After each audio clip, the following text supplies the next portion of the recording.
My name is Alex, and I live with my best friend Jake. We're terrible at cooking, so McDonald's is our go-to, especially since it's open late. One night, around 11 p.m., I was starving after finishing work. Jake was asleep, so I decided to grab some food alone. The McDonald's was just 5 minutes away, and I ordered through the app like always. The roads were quiet, and the parking lot was nearly empty. Inside, a teenager scrolled through his phone, and an older man sipped coffee in the corner. The employees looked exhausted, barely acknowledging me as I grabbed my order from the pickup shelf. That's when I saw it, a small folded note tucked between the napkins. At first I thought it was a receipt, but when I unfolded it, my stomach twisted. "I see you come here a lot. You're really beautiful. Do you eat alone? I'd love to join you." The handwriting was neat and deliberate, but what scared me the most, it had my name on it. I quickly looked around. No one seemed to be watching me, but I suddenly felt exposed. Heart pounding, I rushed to my car, locked the doors, and sped home. When I showed Jake the note, he brushed it off. Probably just a joke. But deep down, I knew something was wrong. I tried to shake off the uneasy feeling, but the note stayed on my mind. A few days later, I told myself it was nothing, just some harmless prank. So, late one night, I ordered McDonald's again. Jake wasn't home this time. As I drove to pick up my food, I remembered the note and felt a chill run down my spine. But when I arrived, everything seemed normal. A few customers sat inside, and the workers were busy. I grabbed my bag from the mobile order shelf, but the moment I looked inside, my breath caught. Another note. With shaky hands, I unfolded it. "Mind if I join you tonight?" Panic surged through me. Someone was watching. I glanced around, but no one looked suspicious. My heart pounded as I hurried to my car, locking the doors the second I got in. As I pulled out of the parking lot, I kept checking my mirrors. No one followed me. At least I didn't think so. Back home, I double-checked the locks before sitting down. My appetite was gone. Then, a knock at the door. I froze. My phone shook in my grip as I crept toward the peephole. A man stood outside. Then he said my name. My heart pounded as I stared through the peephole. The man outside was thin, with messy brown hair. I didn't recognize him. Then, in a calm but unsettling voice, he spoke again. "Alex, I know you're in there." I stumbled back, my breath shaky. How did he know my name? My hands trembled as I grabbed my phone and called Jake. No answer. I hesitated, then dialed 911. The knock came again, louder this time. "I just want to talk." I didn't respond. Instead, I locked myself in my bedroom, clutching my phone like a lifeline. Seconds felt like hours as I waited, barely breathing. Then silence. I crept back to the peephole. He was gone. I didn't hear him leave. Was he still out there, hiding? Minutes later, flashing red and blue lights filled my window. The police arrived, searching the area. One officer knocked, and I cautiously opened the door. They didn't find him. But then, one officer held something up, a third note, taped to my door. "See you soon." A cold wave of fear crashed over me. This wasn't over. I stared at the note, my hands clammy. "See you soon." The officers asked if I knew anyone who might do this. I didn't. No enemies, no stalkers. At least none that I was aware of. One officer advised me to stay somewhere else for the night. Jake finally called back, his voice groggy. When I told him everything, he was wide awake. "Dude, pack your stuff and come over to my parents' house, now." I didn't argue. I shoved some clothes into a bag and was out the door within minutes. The police promised to patrol the area, but I couldn't shake the feeling that someone was watching me as I left. For the next few days, I avoided McDonald's, constantly looking over my shoulder. I barely slept. Every noise made me jump. Then, on the 5th night, I got a notification. A McDonald's mobile order had been placed under my name. I hadn't ordered anything. My stomach dropped. Someone had access to my account, my address, my name. A message popped up in the app. "Your order is ready." See you soon. That was the final straw. I deleted the app, changed my locks, and moved out a month later. I don't know who he was or what he wanted, but to this day, I never go to McDonald's at night.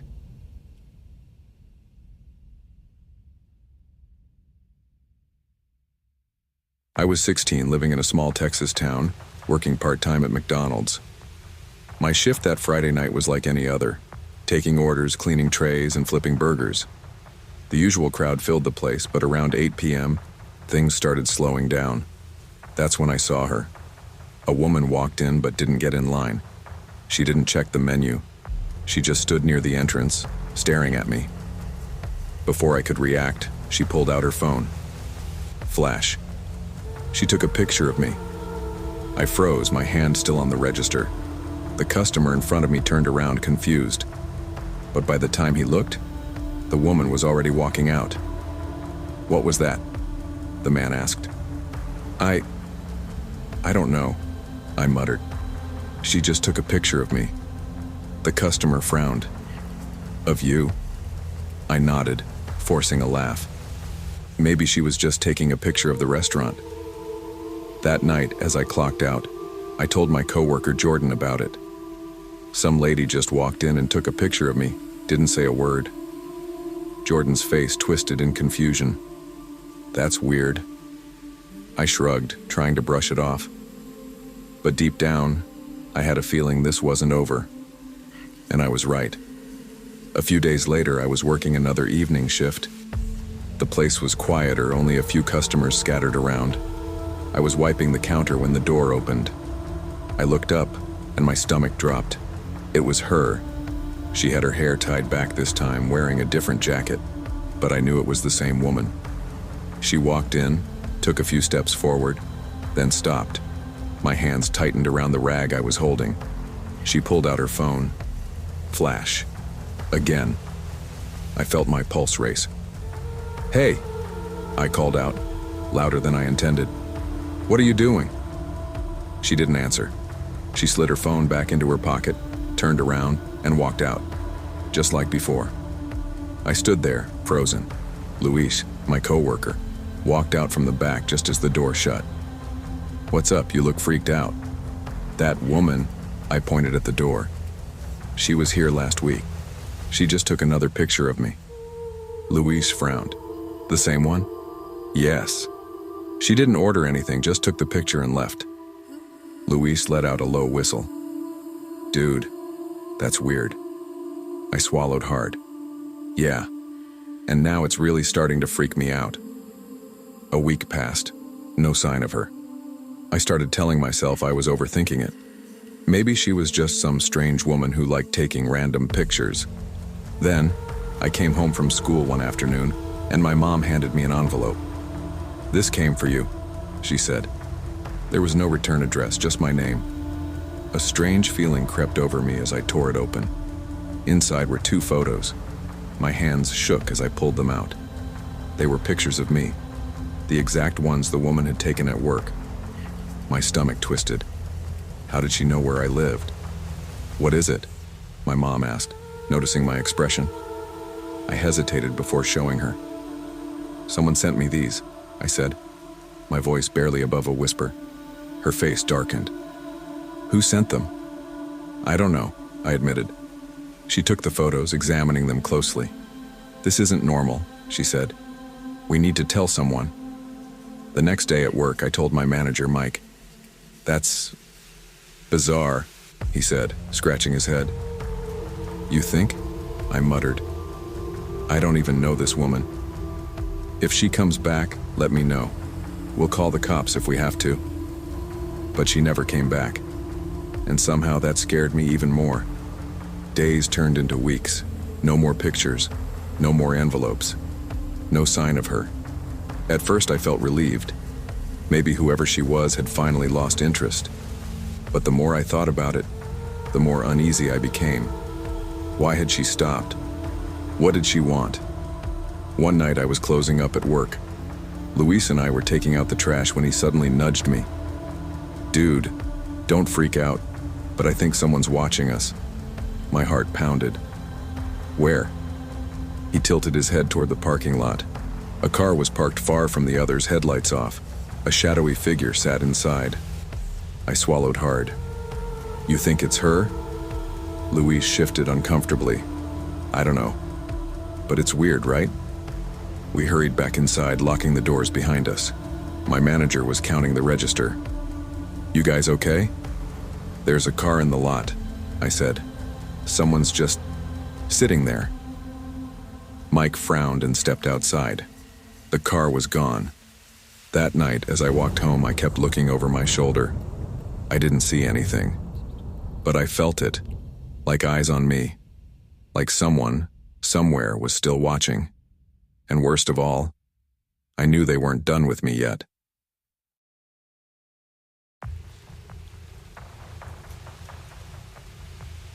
When I got hired at McDonald's, I just wanted a simple job. I was 17, still in high school, and needed money to fix my old car. It wasn't my dream job, but it was better than nothing. Most of my shifts were in the evening, and I got used to the routine pretty fast. One night I was working at the front register when a man walked in. He wasn't a regular customer. He had a scruffy beard, messy clothes, and an odd look in his eyes. Instead of ordering, he leaned across the counter and asked, "Hey, can you help me with something outside?" "My car won't start. Just need a quick jump." I hesitated. "Sorry, I can't leave. I'm working." "It'll only take a second," he insisted. "Just a quick jump. You'll be right back." Something about the way he looked at me made my stomach tighten. "I don't know how to do that," I lied. "Maybe ask someone else?" His expression darkened, but he nodded and walked to the back of the restaurant, sitting in a corner booth. I kept glancing at him, feeling uneasy. Later, I saw him outside, getting into a car and driving away. His car had started just fine. So why did he need my help in the first place? The rest of my shift was normal, but I couldn't stop thinking about the man. He had a car. He didn't need help. So what was he really after? By 9 p.m., my shift was over. I clocked out, grabbed my bag, and headed outside. The parking lot was quiet. Most of my coworkers had already left. My car was parked near the side of the building, a little away from the main entrance. As I walked, I noticed movement near the far end of the lot. A familiar car. It was the same one the man had driven earlier. My pulse quickened. I told myself it was just a coincidence, but my gut screamed otherwise. Just as I reached my car, I heard footsteps. I turned. It was him, standing just a few feet away. "Hey, you off now?" he asked casually, as if we were old friends. I gripped my keys tighter. "Yeah." "Listen, I really need that jump," he said, stepping closer. "Come on, just for a second." I took a step back. "I told you I can't." His eyes darkened, and for a moment he just stared at me. Then, without another word, he turned and walked back toward his car. I didn't wait to see what he'd do next.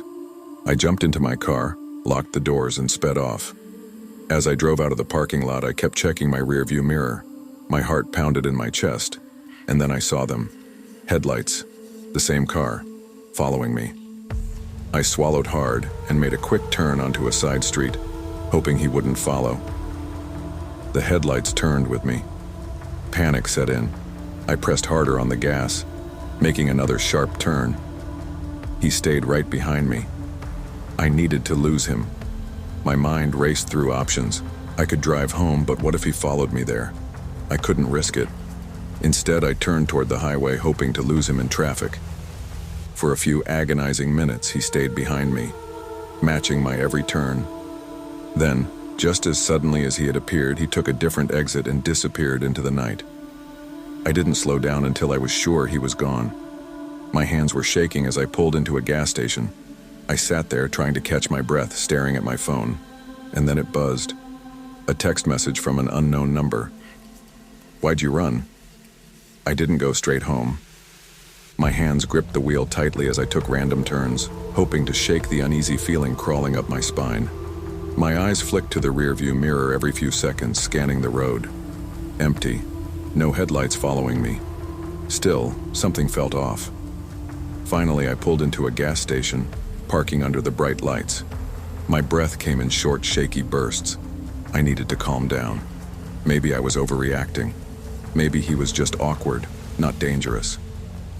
I reached for my phone to call a friend, but just as I unlocked the screen, another message popped up from the same unknown number. "I know where you work." My stomach dropped. I looked around, my heart hammering. No sign of him. But he had to be close. He had to be watching. Panic surged through me. I started the car again, my mind racing. I couldn't go home. If he knew my number, did he know where I lived? I had to be smart, careful. I drove to my cousin Jake's apartment across town, parked in the lot, and rushed inside. The door locked behind me with a reassuring click. But as I peeked out the window, a car slowly rolled past the building. A familiar car. He had followed me after all.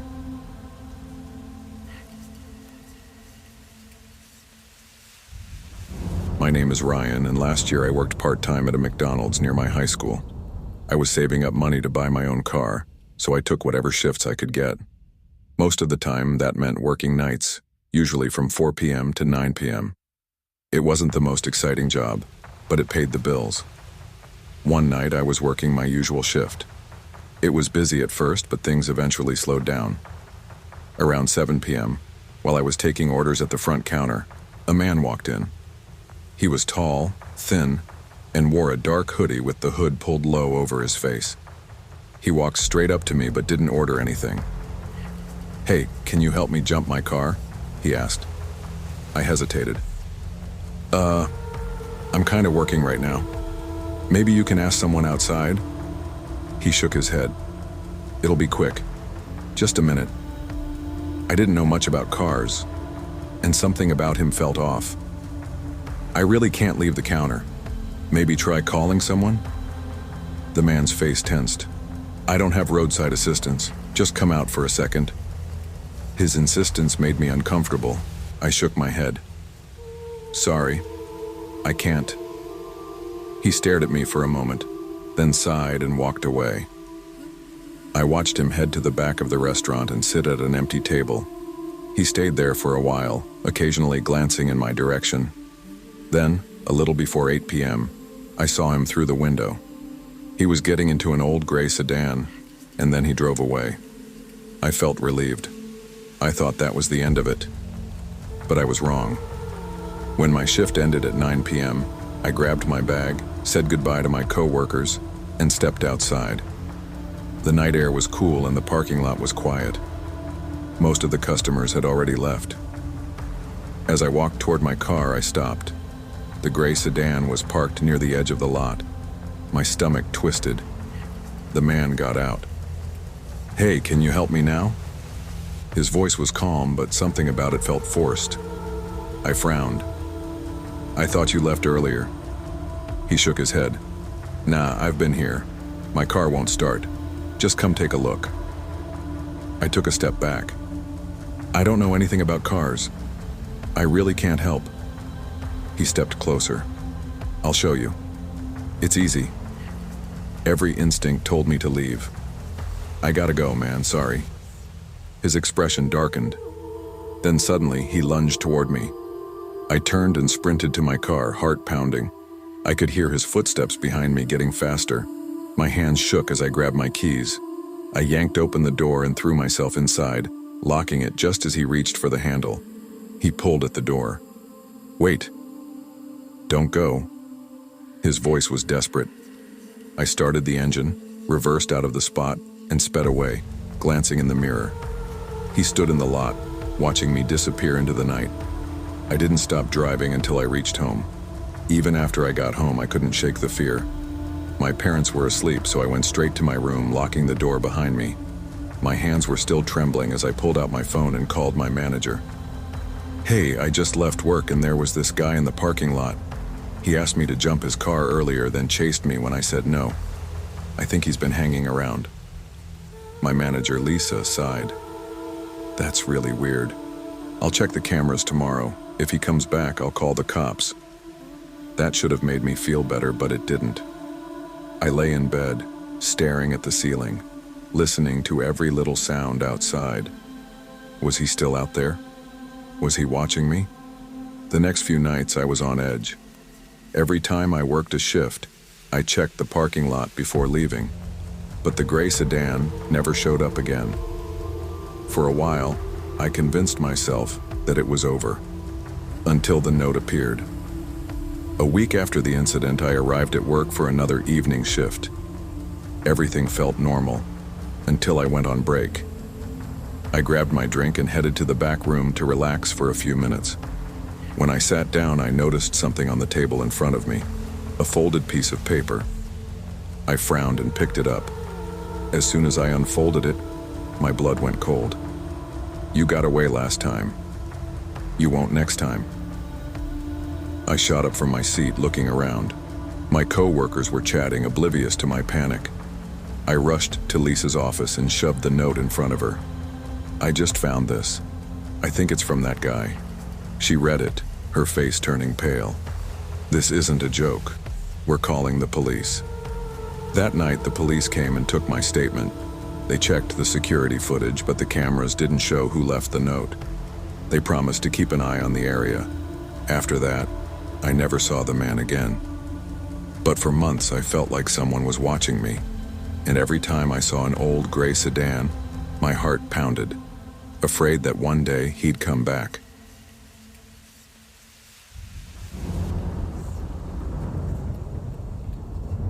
It was a Monday evening in late October, and my small one-bedroom apartment felt warm and stuffy. I had been sitting at my desk for hours, struggling to finish an important report for work. My name is Jake, and I work as a customer service representative for a tech company. It's not an exciting job, but it helps pay the bills. That night, I was already behind on a deadline, and the last thing I needed was a problem with my Wi-Fi. But of course, that's exactly what happened.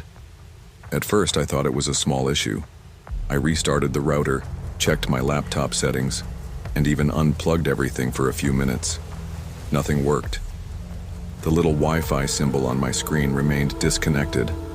Frustrated, I groaned and rubbed my temples. I couldn't afford to miss this deadline. Then I remembered the McDonald's a few blocks down the street, the one on Greenway Avenue. I had been there before for a quick bite or a late-night coffee. They had free Wi-Fi, and it was usually fast enough to stream videos. It should be good enough for work. I grabbed my backpack, stuffed my laptop inside, and threw on my hoodie. Outside, the air was crisp, and the streets were nearly empty. A few cars drove past, their headlights cutting through the darkness. When I reached McDonald's, the bright glow of the golden arches made me feel a little better. Inside, it was quiet. Only a few customers were there. A man sitting near the counter scrolling on his phone, and an older woman sipping coffee at a booth. I picked a seat in the corner and set up my laptop. After ordering a small coffee through the app, a young employee brought it over with a friendly smile. "Here you go," she said, placing it in front of me. Her name tag read Mia. "Thanks, Mia," I said, forcing a smile. I sipped the coffee and got to work. Hours passed, and I barely looked up from my screen. Around 9 p.m., I finally finished. Relieved, I packed up my things, stretched, and stepped outside. That's when I noticed him. A man stood near the entrance wearing a dark hoodie with the hood pulled up. He leaned against the wall, head tilted downward. I glanced at him briefly, but kept walking. It wasn't until I reached the sidewalk that I heard footsteps behind me. At first, I ignored it, but as I kept walking, the steps stayed in sync with mine. My heart started beating faster. I glanced over my shoulder. The man was there, trailing behind me. I quickened my pace. So did he. I was only a few minutes from home now, but my hands felt clammy. I told myself not to panic. Maybe he was just walking the same way. But when I suddenly crossed the street, he did too. That's when I knew. He was following me. My heart pounded in my chest as I picked up the pace. The streetlights flickered above me, casting long shadows across the sidewalk. I took a deep breath and tried to stay calm. Maybe he lived in the same direction. Maybe it was just a coincidence. But deep down, I didn't believe that. I turned onto Maple Street, the road leading to my apartment complex. I had walked this path 100 times before, but tonight, it felt different. The air felt heavier, colder. The only sound was the steady rhythm of footsteps behind me. I stole another glance over my shoulder.